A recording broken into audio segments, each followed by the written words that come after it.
Do you think teachers should be moved up the priority list for the vaccinations? Well, that's a really difficult question. I mean, and it depends how you ask the question, doesn't it? If they were moved up that list, then that certainly would help with the possibility of schools being reopened for face-to-face learning more quickly.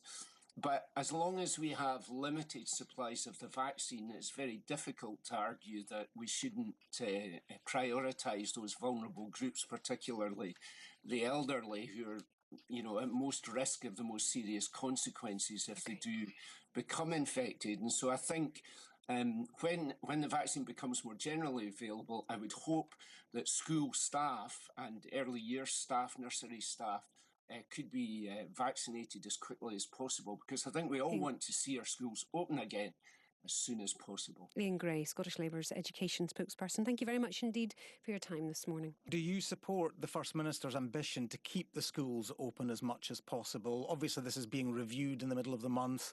Hopefully, they might open on the 1st of February, but at the moment, obviously, there's still a question mark over that. We've heard earlier from other politicians saying that one of the ways to get schools opened is to prioritise teachers for the vaccination. In terms of vaccination for teachers, clearly that's a decision for the Joint Committee on Vaccination and Immunisation. If you move people around that prioritisation, people move down as others move up, and we've got to put our trust in the scientists and the experts who have come up with this list to ensure that the most vulnerable and the most at risk get the vaccination as early as possible. And it is really great news that we now see these 2 vaccines rolling out across Scotland and the rest of the United Kingdom.